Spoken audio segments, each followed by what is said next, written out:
بقرہ عید قریب آتے ہی ہر گلی، ہر بازار اور ہر گھر میں ایک الگ سی رونق نظر آنے لگتی ہے۔ کہیں لوگ جانور خریدنے میں مصروف ہوتے ہیں تو کہیں بچے خوشی سے اپنے پسندیدہ بکرے کے ساتھ کھیل رہے ہوتے ہیں۔ گھروں میں صفائیاں شروع ہو جاتی ہے اور ہر طرف عید کی خوشبو محسوس ہونے لگتی ہے۔ یہ دن صرف خوشی کا نہیں بلکہ اللہ کی رضا حاصل کرنے کا دن بھی ہوتا ہے۔ لیکن افسوس، کچھ لوگ قربانی کو صرف دکھاوے کا ذریعہ بنا لیتے ہیں۔ وہ لوگوں کو متاثر کرنے کے لیے مہنگے جانوروں کی تصویریں اور ویڈیوز بناتے ہیں، حالانکہ اللہ کو نہ دولت پسند ہے اور نہ ہی دکھاوا۔ اللہ تعالیٰ صرف دل کی نیت دیکھتا ہے۔ اگر نیت صاف نہ ہو تو بڑی سے بڑی قربانی بھی بے معنی ہو جاتی ہے۔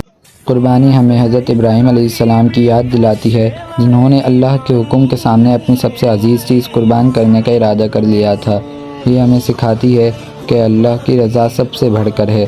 اللہ کے نزدیک جانور کا گوشت یا خون نہیں پہنچتا بلکہ انسان کا تقویٰ اور اخلاص پہنچتا ہے۔ اس لیے قربانی صرف رسم نہیں بلکہ ایک عبادت ہے۔ بقرہ عید کا سب سے خوبصورت حصہ یہ ہے کہ اس میں غریبوں کو بھی خوشیوں میں شامل کیا جاتا ہے۔ بہت سے ایسے گھر ہوتے ہیں جہاں پورے سال گوشت نہیں پکتا اور قربانی کا ایک حصہ ان کے چہرے پر خوشی لے آتا ہے۔